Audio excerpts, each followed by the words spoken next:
আজ বিএনপির প্রতিষ্ঠাতা ও সাবেক রাষ্ট্রপতি জিয়াউর রহমানের ৯০তম জন্মবার্ষিকী। সেনা কর্মকর্তা থেকে নিজ কর্মদক্ষতায় ঠাঁই করে নেন বাংলাদেশের মানুষের হৃদয়ে। বিশৃঙ্খল পরিস্থিতিতে রাষ্ট্র ক্ষমতায় এসে এনে দেন স্থিতি ও জাতীয় জীবনে ফেরান শৃঙ্খলা। মাত্র ৪৫ বছরের জীবনে কিভাবে হয়ে উঠেছিলেন স্বাধীন বাংলাদেশের সফল রাষ্ট্রনায়ক।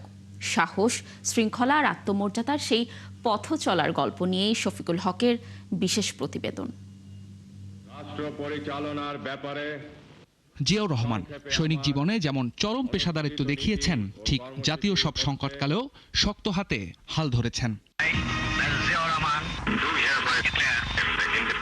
১৯৭১ সালের ২৬ মার্চ দিগ্ভ্রান্ত জাতিকে আলো দেখিয়েছিলেন এই জিয়াউর রহমান।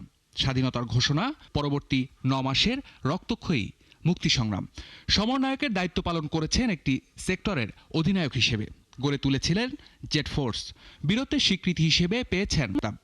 জিয়াউর রহমান ছিলেন একজন পেশাদার সৈনিক, তারপরও সাধারণ মানুষের কাছে তার যে গ্রহণযোগ্যতা ছিল, অন্য উৎপাত, অর্থনৈতিক অবস্থা যখন সম্পূর্ণ বিধ্বস্ত, রাজনৈতিকভাবে দিগ্ভ্রান্ত গোটা জাতি, ঠিক সেই সময় সিপাহী জনতার অভ্যুত্থানের মধ্য দিয়ে জাতীয় রাজনীতির মূল কেন্দ্রে চলে আসেন জিয়াউর রহমান। ১৯৭৮ সালের অনুষ্ঠিত রাষ্ট্রপতি নির্বাচনে জয়লাভ করেন জিয়াউর রহমান। রাষ্ট্র ক্ষমতায় থেকে অক্লান্ত পরিশ্রম, দেশের নানা প্রান্তে ছুটে বেড়ানো, সর্বোপরি তার গতিময় নেতৃত্বের কারণে কৃষি, শিল্প, বাণিজ্য, শিক্ষা, চিকিৎসা ও সংস্কৃতি সহ জাতীয় জীবনের সকল দিকে পরিবর্তনের জোয়ার অনুভূত হয়।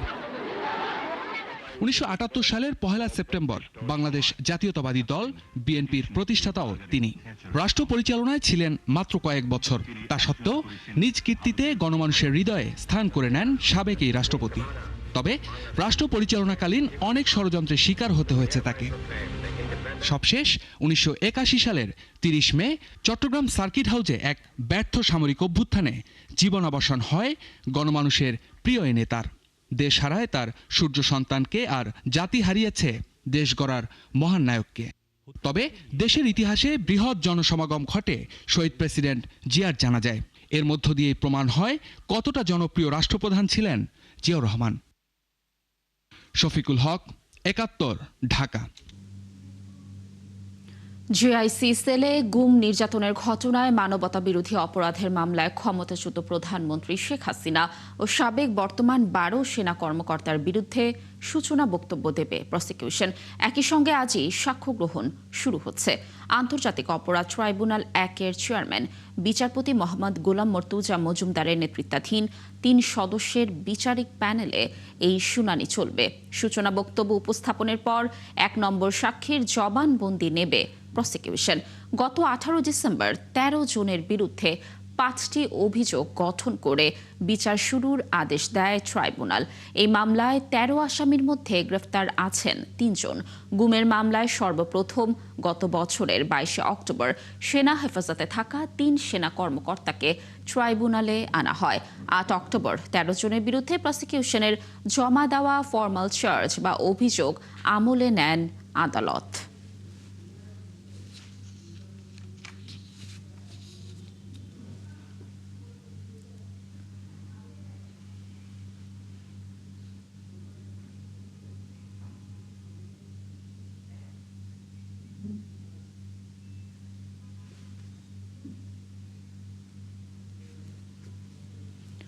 জুলাই অভ্যুত্থানে আলোচিত চানখারপুল হত্যাকাণ্ডের মামলার রায় ২০ জানুয়ারি। আসামি সাবেক ডিএমপি কমিশনার হাবিবুর রহমান সহ ৮ পুলিশ সদস্য। ২৪-এর ৫ আগস্ট চানখারপুলে শিক্ষার্থী আনাস সহ ৬ জনকে গুলি করে হত্যা করা হয়। মামলায় গুরুত্বপূর্ণ ভিডিও, জব্দ হওয়া আলামত, তথ্য প্রমাণ ও ২৬ জন সাক্ষী উপস্থাপন করেছে প্রসিকিউশন। রাষ্ট্রপক্ষের দাবি, আসামিদের অপরাধ প্রমাণ করতে পেরেছেন তারা। বিস্তারিত জানাচ্ছেন মাইনুল মারুফ। জুলাই অভ্যুত্থানে চারদিকে যখন মরছে মানুষ, হাসপাতালে বাড়ছে ভিড়, তখন নিজেকে আর ঘরে আটকে রাখতে পারেননি ১০ম শ্রেণীর শিক্ষার্থী শহীদ শাহরিয়ার খান আনাস। মাকে চিঠি লিখে যোগ দেন আন্দোলনে। লেখেন, ভবিষ্যৎ প্রজন্মের জন্য বহু মানুষ নিজেদের জীবন বিসর্জন দিচ্ছে, তাই মৃত্যুর ভয় করে স্বার্থপরের মতো ঘরে বসে না থেকে সংগ্রামে নেমে গুলি খেয়ে বীরের মতো মৃত্যু অধিক শ্রেষ্ঠ। এরপর ৫ আগস্ট শেখ হাসিনা সরকার পতনের কয়েক ঘন্টা আগে রাজধানীর চানখারপুলে পুলিশের গুলিতে শহীদ হন শাহরিয়ার খান আনাস। একটি বুলেট তার বুকের বাঁ পাশ দিয়ে ঢুকে পিঠ ভেদ করে বেরিয়ে যায়। শুধু আনাসই নয়, একই দিন পুলিশের গুলিতে চানখারপুলে শহীদ হন জুনায়েদ, ইয়াকুব, রাকিব, ইসমামুল, মানিক মিয়া। এই ঘটনার ঠিক ১ বছর ৫ মাস ১৬ দিনের মাথায় বিচার পেতে চলেছেন শহীদদের স্বজনেরা। ২০ জানুয়ারি দেয়া হবে রায়। আসামি সাবেক ডিএমপি কমিশনার হাবিবুর রহমান সহ ৮ জন। এই আসামিদের একজন কনস্টেবল সুজন। চানখারপুল এলাকায় টার্গেট করে শুয়ে বসে যাকে গুলি করতে দেখা যায়। প্রসিকিউশন বলছে এই মামলার এমন আরও গুরুত্বপূর্ণ ভিডিও ফুটেজ, তথ্য প্রমাণ সবই উপস্থাপন করেছেন তারা। প্রমাণ করতে পেরেছেন আসামিদের অপরাধ। এই মামলার সাক্ষীর জন্য ট্রাইব্যুনালে এসে সাক্ষ্য দেওয়ারও প্রয়োজন আছে বলে আমি মনে করি না। এটা এই বাংলাদেশের প্রত্যেকটি মানুষ এই ঘটনার সাক্ষী। আমরা গণমাধ্যমের অফিস থেকে সরাসরি সেই ভিডিওগুলো কালেক্ট করেছি, সেগুলো ফরেনসিক টেস্ট করিয়েছি, তারপরে এগুলো ট্রাইব্যুনালে জমা দিয়েছি। সেখানে পরিষ্কার দেখা যাচ্ছে তারা গুলি করেছে। আর যারা নির্দেশনা দিয়েছেন তাদের ওয়্যারলেস বার্তা, তাদের ডকুমেন্টারি এভিডেন্স আমরা ট্রাইব্যুনালে জমা দিয়েছি। অতএব এখানে তাদের বলার কোনো সুযোগ নেই। তবে ভিন্নমত আসামিপক্ষের আইনজীবীর। বলেন, গ্রেপ্তার থাকা পুলিশ সদস্যরা শুধুই নির্দেশ পালন করেছেন। দাবি জানান ন্যায় বিচারের। দেশের সম্পদ এবং জননিরাপত্তার জন্য ওদেরকে যেভাবে কমান্ড করা হয়েছে সেভাবে তারা জননিরাপত্তার জন্য তারা দায়িত্ব পালন করেছে। এখানে তাদের উপরে ফৌজদারি কার্যবিধি প্রয়োগ ছিল, পিআরবি ছিল, পেনাল কোড ছিল। তারা কিন্তু তাদের ওই আইনের কাঠামোর মধ্যে থেকে দায়িত্ব পালন করেছে। এখন সেক্ষেত্রে আন্তর্জাতিক অপরাধ ট্রাইব্যুনালের উচিত এই দেশীয় আইনগুলোকে বিবেচনায় আনা, কারণ তার উপরে তো তখন আন্তর্জাতিক আইন কার্যকর ছিল না। এর আগে এই মামলায় গত বছরের ২০ এপ্রিল তদন্ত শেষ করে প্রসিকিউশনের কাছে প্রতিবেদন দাখিল করে তদন্ত সংস্থা। এরপর ট্রাইব্যুনালে আনুষ্ঠানিক অভিযোগ দাখিল করা হয় ২৫ মে।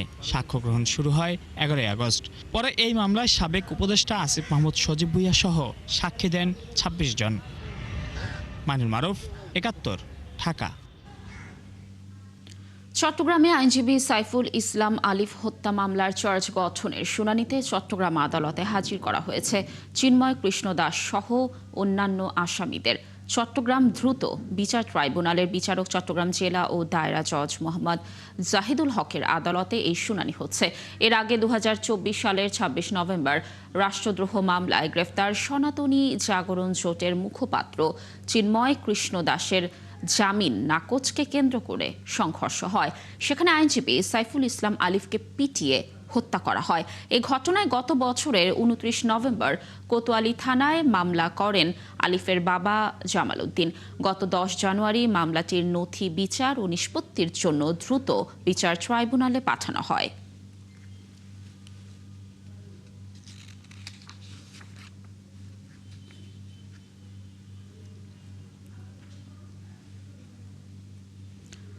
দর্শক, যেমনটি বলছিলাম যে চট্টগ্রামে আইনজীবী আলিফ হত্যা মামলার অভিযোগ গঠনের শুনানিতে আজ আদালতে হাজির করা হয়েছে চিন্ময় কৃষ্ণ ব্রহ্মচারী সহ অন্যান্য আসামিদের। এই বিষয়ে আরও তথ্য জানানোর চেষ্টা করব। চট্টগ্রাম জেলা ও দায়রা জজ আদালত প্রাঙ্গণ থেকে যুক্ত হচ্ছেন সহকর্মী প্রণবেশ চক্রবর্তী।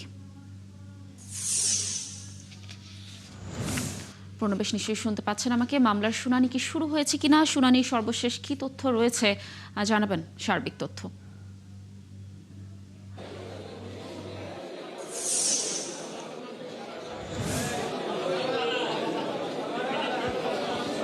লাবণী, চট্টগ্রাম আদালতের আইনজীবী আলিফ হত্যা মামলার আজকে অভিযোগ গঠনের দিন ধার্য ছিল। চট্টগ্রামের দ্রুত বিচার ট্রাইব্যুনালে আজকে অভিযোগ গঠন হয়েছে। এরই মধ্যেই এটার হত্যা মামলায় চিন্ময় কৃষ্ণ দাস ব্রহ্মচারী সহ ৩৯ জনের বিরুদ্ধে অভিযোগ গঠন করেছে আদালত। অর্থাৎ এই আদেশের মাধ্যমে আনুষ্ঠানিকভাবে বিচার কার্য শুরুর যে ঘোষণা সেটি শুরু হলো বলা যায়। আগামী ফেব্রুয়ারির ২ তারিখ থেকেই আনুষ্ঠানিক বিচার কার্য শুরু হবে। তো এখানে চট্টগ্রামের দ্রুত বিচার ট্রাইব্যুনালের রাষ্ট্রীয় কৌঁসুলি নুরুল ইসলাম তিনি আছেন, তার কাছেই সরাসরি যাব। আজকে এই যে দ্রুত বিচার ট্রাইব্যুনালে অভিযোগ গঠনের আজকে কি কি বিষয়, আপনি থাকুন সেখানে, নিশ্চয়ই আমরা আবারও আপনার সাথে যুক্ত হচ্ছি কিছুক্ষণ পরে। এ বিষয়ে আরও তথ্য জানার চেষ্টা করব। দর্শক, বিএনপির প্রতিষ্ঠাতা সাবেক রাষ্ট্রপতি জিয়াউর রহমানের ৯০তম জন্মবার্ষিকী উপলক্ষে শ্রদ্ধা নিবেদন শেষে এই মুহূর্তে কথা বলছেন বিএনপির মহাসচিব মির্জা ফখরুল ইসলাম আলমগীর। আমরা সরাসরি চলে যাচ্ছি সেখানে। অর্থনীতিতে বটমলেস বাস্কেটের অভিত হওয়া বাংলাদেশকে সমৃদ্ধির অর্থনীতিতে পরিণত করেছে। শহীদ প্রেসিডেন্ট জিয়াউর রহমানকে সেই জন্যে আমরা বাংলাদেশের মানুষ প্রতি বছর স্মরণ করি। তার অনুসৃত যে পথ, সেই পথে আমরা সামনের দিকে এগিয়ে যাই। একটা উদার গণতান্ত্রিক বাংলাদেশ প্রতিষ্ঠা করবার লক্ষ্যে আমরা আরও দৃঢ়ভাবে শপথ গ্রহণ করি।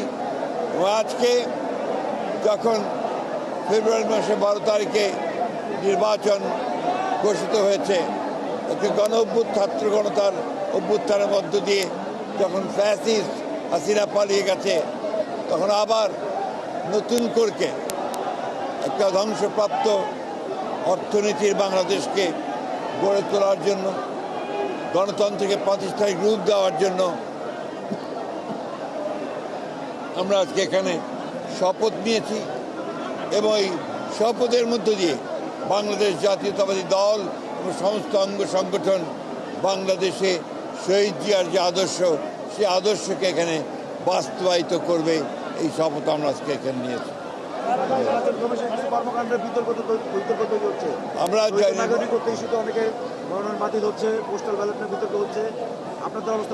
এটা বরাবরই আপনার নির্বাচন কমিশনের যখন বাছাই হয় তখন কিছু সমস্যা থাকে, এটা নতুন কোনো ব্যাপার না।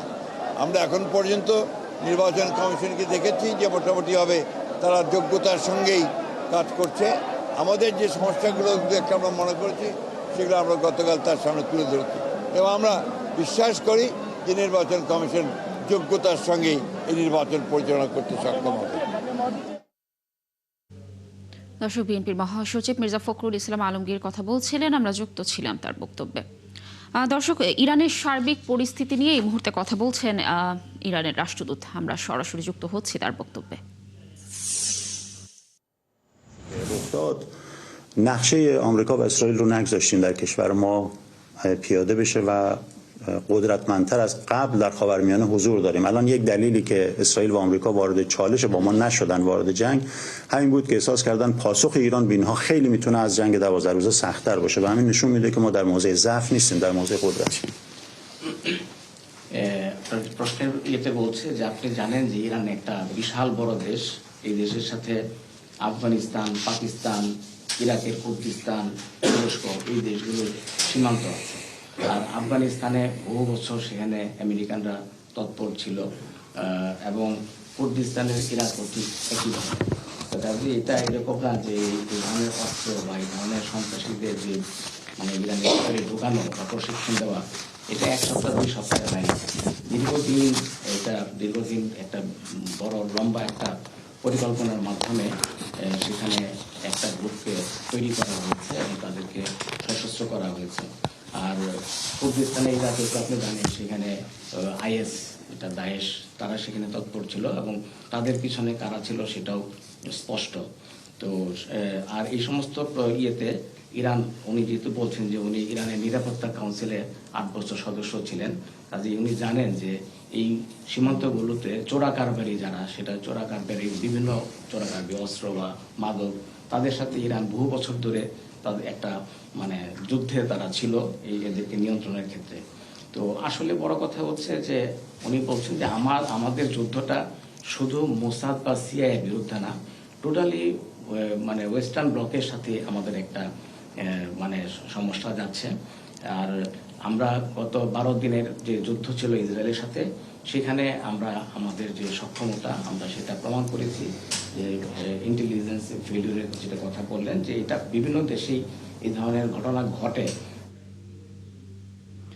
দর্শক, ইরানের সার্বিক পরিস্থিতি নিয়ে ইরানের রাষ্ট্রদূত সংবাদ সম্মেলন করছিলেন, আমরা যুক্ত ছিলাম সেই সংবাদ সম্মেলনে। দর্শক, কিছুক্ষণ আগে যেমনটি জানাচ্ছিলাম যে জেআইসিসিএলে গুম নির্যাতনের ঘটনায় মানবতা বিরোধী অপরাধের মামলায় ক্ষমতাচ্যুত প্রধানমন্ত্রী শেখ হাসিনা ও সাবেক বর্তমান 12 সেনা কর্মকর্তার বিরুদ্ধে আজ সূচনা বক্তব্য দেবে প্রসিকিউশন এবং সেই সাথে সাক্ষ্য গ্রহণও শুরু হচ্ছে। এই বিষয়ে আরও তথ্য আপনাদেরকে জানানোর চেষ্টা করব। ট্রাইব্যুনাল থেকে যুক্ত হচ্ছেন আমাদের সহকর্মী মাইনুল মারুফ। মাইনুল, নিশ্চয়ই শুনতে পাচ্ছেন আমাকে। সাক্ষ্য গ্রহণ কখন নাগাদ শুরু হতে পারে? আজ কতজন সাক্ষীর সাক্ষ্য দেওয়ার কথা রয়েছে জানাবেন ট্রাইব্যুনালের সার্বিক পরিস্থিতি। গুমের অন্যতম আলোচিত মামলা জেআইসিসির যে গুমের ঘটনা, সেই ঘটনায় আজ কিন্তু সূচনা বক্তব্য এবং সাক্ষ্যগ্রহণ দুটি কিন্তু হওয়ার কথা রয়েছে এবং আজ দুজনের সাক্ষী দেওয়ার কথা রয়েছে। ইতিমধ্যে দুজন সাক্ষীর একজনকে কিন্তু আমরা দেখেছি, তিনি হুমায়ুন কাদের চৌধুরী। তিনি কিছুক্ষণ আগে কিন্তু আন্তর্জাতিক অপরাধ ট্রাইব্যুনালে এসেছেন। তিনি এবং কর্নেল হাসিনুর রহমানের কিন্তু আজকে সাক্ষ্য দেওয়ার কথা রয়েছে, মোট দুজন। এবং এর আগে আমরা দেখেছি যে গত 18 তারিখ কিন্তু যখন এই মামলার অভিযোগ গঠনের আদেশ দেওয়া হয়, তখন কিন্তু আজকের দিন ঠিক করা হয়েছিল সাক্ষ্য গ্রহণের জন্য এবং সে অনুযায়ী কিন্তু আজকে সাক্ষ্য গ্রহণ হবে। এর পাশাপাশি আজকে চিফ প্রসিকিউটর এই মামলার যে সূচনা বক্তব্য তাও তুলে ধরবেন। যে এই সূচনা বক্তব্যে কী কী থাকতে পারে তা কিন্তু আমরা আগেই দেখেছি, যেখানে যেই জেআইসি সেলে যে গুমের ঘটনা, সেখানে আসামিদের বা ভুক্তভোগীদের, তারা যাদেরকে ধরে নিয়ে যেতেন তাদেরকে কিভাবে নির্যাতন করা হতো, সেই সকল বিষয়গুলো কিন্তু তিনি তুলে ধরেন এবং দিনের পর দিন একটি কুঠুরির মধ্যে বন্দি করে রাখা হতো, সে সকল বিষয়ে তিনি তুলে ধরেন।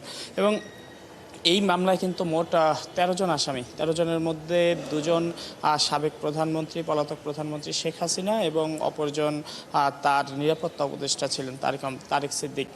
এই দুজন বাদে বাকি সবাই কিন্তু ডিজিএফআইয়ের বিভিন্ন সময় দায়িত্ব পালন করা সেনা কর্মকর্তা এবং এর মধ্যে 3 জন গ্রেপ্তার আছেন, বাকিরা কিন্তু পলাতক রয়েছেন। এই মামলায় আমরা দেখছি যে যখন থেকে এই মামলায় প্রথম দিন আসামি আনা হয়, তখন থেকে কিন্তু এই মামলাটি বেশ আলোচিত হয়ে ওঠে নানান কারণে, যে সেনাবাহিনীর বিচার ট্রাইব্যুনালে হবে কি হবে না, তাদের বিচার কোন আইনে হবে, এই সকল বিষয় নিয়ে। তবে সব সংখ্যা কাটিয়ে কিন্তু অবশেষে বিচার শুরু হলো এবং আজ সাক্ষ্যগ্রহণ কিন্তু শুরু হচ্ছে এবং ইতিমধ্যে সাক্ষীরা এসেছেন। এর পাশাপাশি আছে কিন্তু আন্তর্জাতিক অপরাধ ট্রাইব্যুনাল 2-এ কিন্তু আরও একটি মামলা রয়েছে, আশুলিয়ায় যে মরদেহ পুরানো মামলা, সেই মামলায় কিন্তু আজকে যুক্তিতর্ক উপস্থাপন হবে।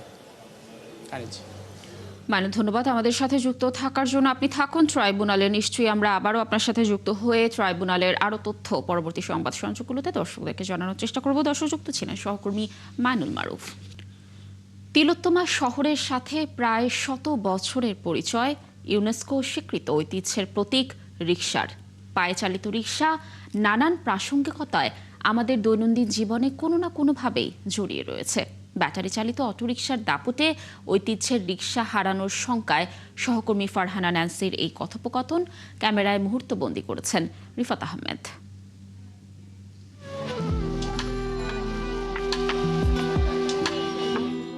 আমরা তোমার নিত্যদিনের উদাস যাত্রী।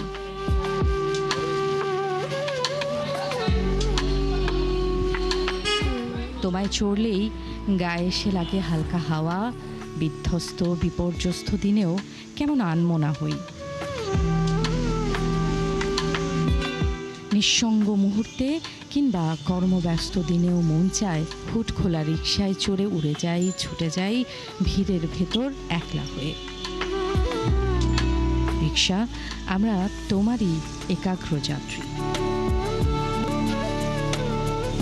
তোমার সাথে আমাদের মিতালির গল্পটাতে আছে সুখ আর দুঃখের মিশেল। ইদানিং তোমার অস্তিত্ব বিলুপ্তির পথ ধরেছে কিংবা ধরতে বাধ্য হচ্ছে। তাই তোমার অবশিষ্ট অস্তিত্ব থাকতে থাকতেই তোমার সাথে আমাদের জীবনের প্রথম কত কিছুর অনুভূতি আর আবেগের হালখাতার স্মৃতির অ্যালবামটা সাজিয়ে ফেলতে চাই। ভুলে গেছো বন্ধুর নাম? ভুলে গেছো? আমির হামজা আসছে। তারপর মনে আছে তোমার এই যে জোহানের প্রথম স্কুলে যাবার দিনটা? বাবার সাথে স্কুলের প্রথম দিনটার কত গল্পের সাক্ষী হলে তুমি। বাবার আগলে রাখার আদিম চরিত্রে তুমিও কেমন করে জানি সামিল হলে।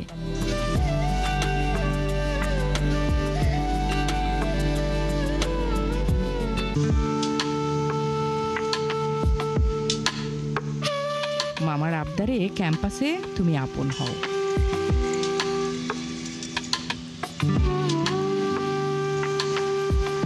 মনে আছে আলিফ, দিনার, পরশের বন্ধুত্বের মতো আরো কত নানান বন্ধুত্বের উদযাপনে তুমিও কেমন জানি মিশে যেতে। গতবার পিকনিকে মেইন ঝামেলা ছিল যে একটা বাস এক সময় আসছে। আমাদের একটা বাস কিন্তু ভাই দেন যে মানে ডিফারেন্ট জিনিস আর কি। আমি একটা জার্নি করছিলাম যে বরিশাল গেছিলাম একবার।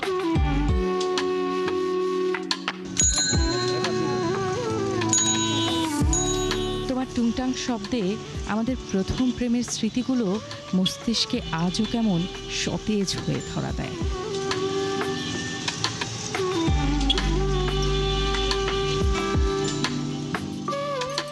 মৃদুমন্দ হাওয়ায় প্রেয়সীর চুরির রিনিঝিনি আর তোমার টুংটাং বেলের শব্দে মিলেমিশে একাকার।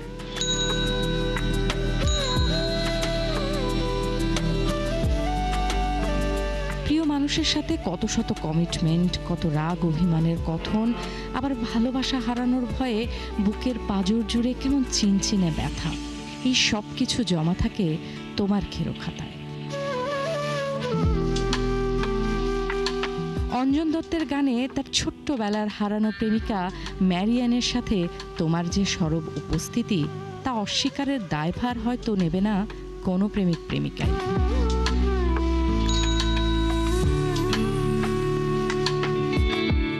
তোমার সাথে নান্নু মোল্লার জীবনযুদ্ধের জার্নিটা তো 4 যুগেরও বেশি সময়। তার 76 বছরে তোমার প্যাডেলের চক্রের সাথে জীবন চক্রকে সে চিনেছে।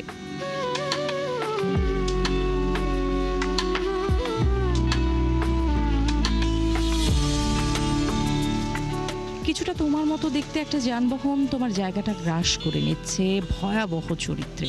যথাযথ কর্তৃপক্ষের নজরে হয়তো এই ভয়াবহ চিত্র ধরা দিচ্ছে না, আর আমরা সমব্যথী হয়েই দায় সারছি।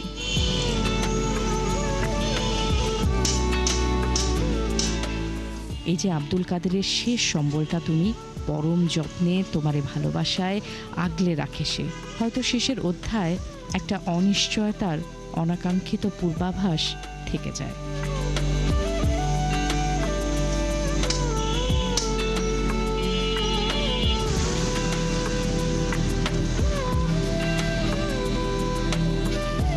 তোমার সাথে এই কথোপকথনটা আপাতত অসমাপ্ত রেখে যাচ্ছি অজানা সমাপ্তের হাহাকারে।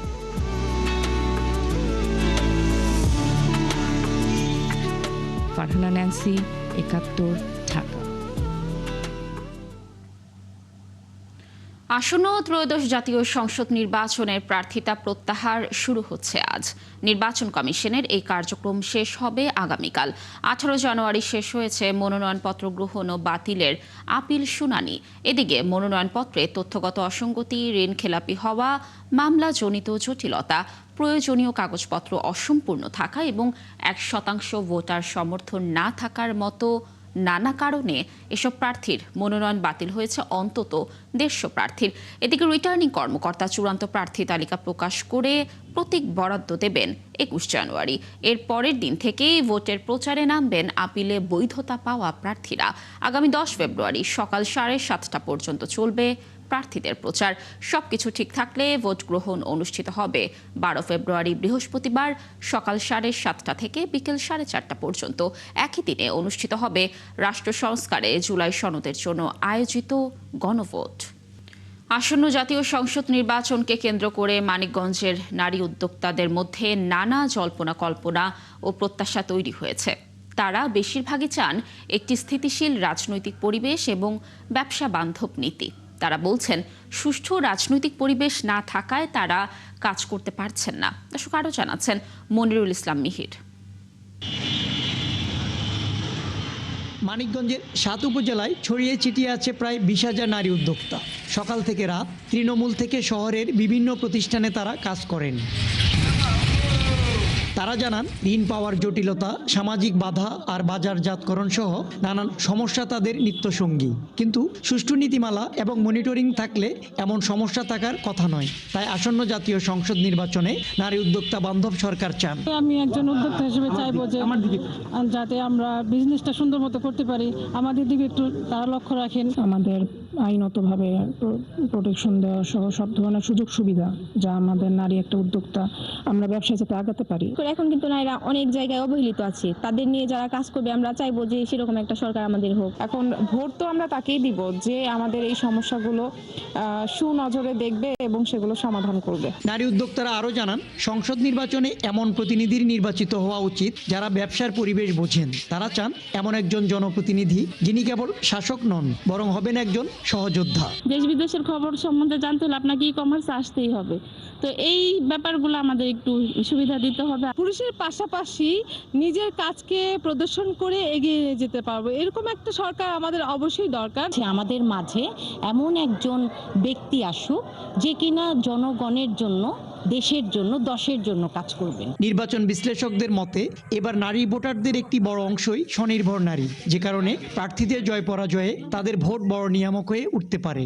সেই আসুক যে তাদের ব্যবসাটাকে ধরে রাখতে পারবে, উন্নয়নের দিকে এগিয়ে নিতে পারে, নারীদের মর্যাদা দিবে এবং নারীরা স্ব-উদ্যোগে উদ্যোক্তা হয়ে রাষ্ট্রের একটা গুরুত্বপূর্ণ ভূমিকা নেবে। সেই জন্য তাদের স্বার্থেই তাদের কাকে ভোট দিবে এটা তাদের উপর নির্ভর করে। নারী উদ্যোক্তারা মনে করেন আসন্ন নির্বাচন কেবল একটি রাজনৈতিক পালাবদল নয়, এটি তাদের অর্থনৈতিক মুক্তি তৈরির সুযোগ। মনিরুল ইসলাম মিহির, ৭১, মানিকগঞ্জ।